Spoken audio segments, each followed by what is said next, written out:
اتفرجي لي بقى كده على الجمال، شايفه؟ بصي البسكوت متماسك ومش ناشف، الكريمه روعه، اللوتس سايح كده عليها كده وتحفه، حاجه كده تجنن. بصي بصي الكريمه فلافي ازاي، شايفه؟ كل ما بندخل جوه كل ما بيبان جمال الكريمه. شوفي لي المنظر كده، اتفرجي بقى، واضح بقى قد ايه الكريمه فلافي وناعمه كده وحلوه قوي.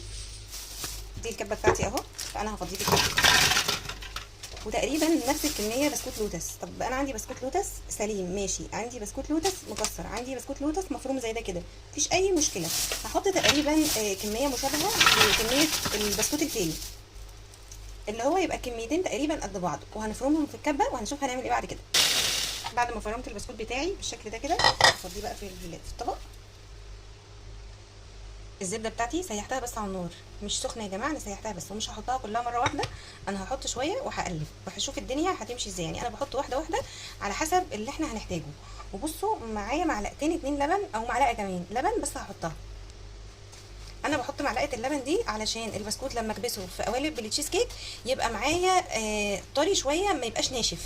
طيب هتقولي لي ما نزودش الزبده ليه؟ علشان الزبده هتنشفه. طيب ما نقللش الزبده ليه؟ علشان الزبده هتخليه مفرول. فاحنا عايزين نخليه مظبوط وفي نفس الوقت فيه سن طراوه كده، ان انت لما تيجي تقطعيه يبقى بيتقطع معاكي، ما يبقاش ناشف وما يبقاش مفرول، تيجي تاخديه في المعلقه تلاقيه بيقع من المعلقه. لا احنا عايزينه يبقى مظبوط زي رمل البحر، اللي هو تكبسيه كده. بصي اتكبس اهو، هنكمل بس تقليب علشان هو ما اتقلبش كويس. بصوا انا خلصت تقليب كويس، كله اتقلب تمام واتمزج مع بعضه حلو. بصوا بضغط عليه بيبقى عامل زي رمل البحر كده. بصي اهو اتضغط في ايدي اهو كده تمام. هبدا بقى ان انا احطه في القوالب بتاعتي. دي قوالب التشيز كيك الستاندر عادي اللي بيتباع بيها التشيز كيك في اي مكان.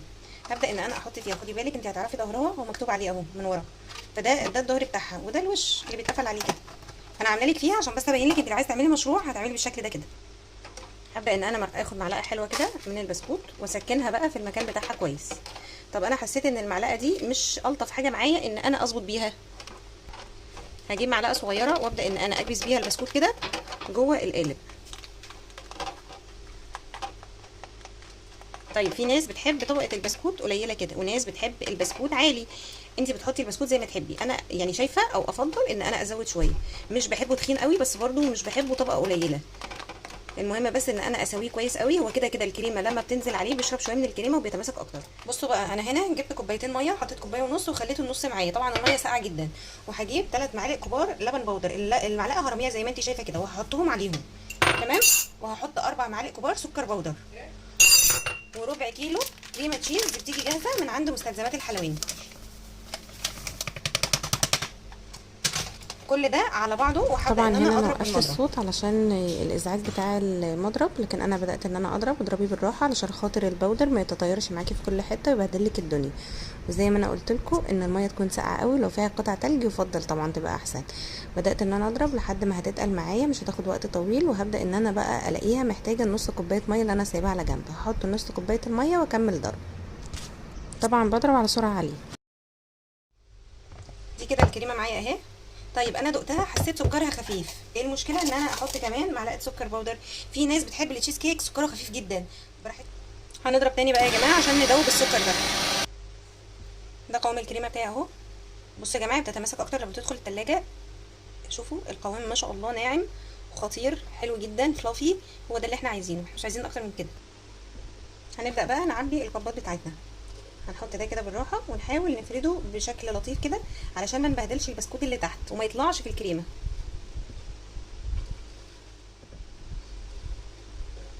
بصي ببدا ان انا افرد بشكل ايه خفيف كده زي ما انتي شايفه علشان اسكن الكريمه مكانها من غير ما اخلي البسكوت يطلع في الكريمه.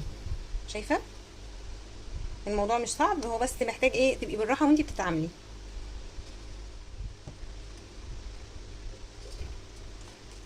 بصوا بقى ده التشيز كيك بتاعي تاني يوم بعد ما بيته ليله في التلاجة. هحط عليه بقى الصوصات او التوبنجات اللي انا عايزاها. اول حاجه اللوتس، انا سيحتها على حمام ميه سخنه بقت بالشكل اللي انتوا شايفينه ده، فبقى سهل جدا ان انا افردها على التشيز كيك.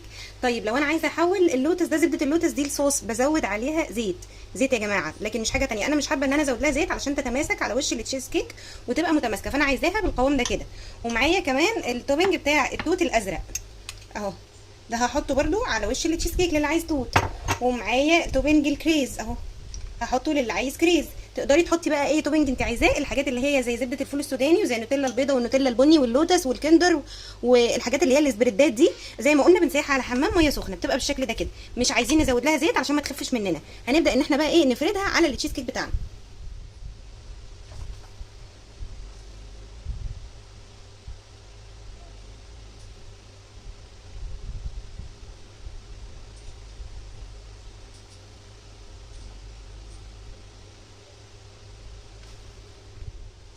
وده شكل التشيز كيك اهو بعد ما حطينا عليها زبده اللوتس. هنعمل بقى واحده تانية بطعم تاني.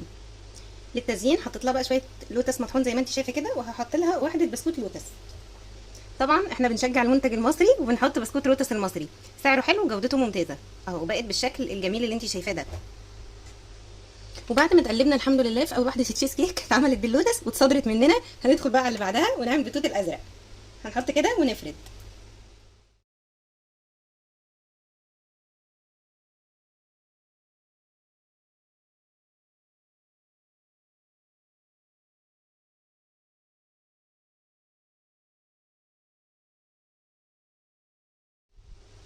ده التوت الازرق اهو، بصوا تحفه. ما تقوليليش هو احمر ليه، هو مش بيبقى احمر وبيبقى لونه بتنجاني كده، بس مش بيبان قوي في التصوير. ندخل بقى على اللي بعد كده ونحط كريز.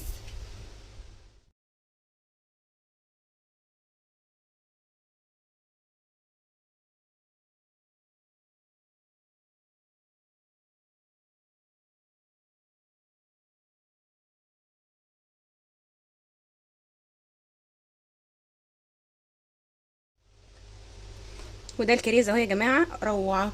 بصوا الجمال، بصوا تحفه فنيه اصلا.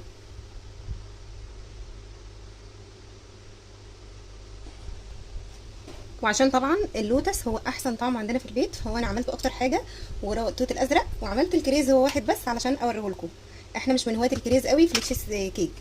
طبعا انت ممكن تعملي اي توبنج انت بتحبيه، بس هو ده اللي كان موجود عندي في الوقت ده فانا بعمل بيه. لكن طبعا انت لو بتعملي اوردرات انت بتشوفي العملاء عندك بيحبوا ايه، وبتبقي مجهزه التشيز كيك على حط التوبنج بتاعه. احنا بنجيب البسكوت اللوتس المطحون ده، بيجي جاهز كده من نفس الشركه اللي احنا جايبين منها البسكوت السليم، وهنبدا ان احنا نزين بيه التشيز كيك اللي باللوتس. بصوا الموضوع سهل خالص اهو.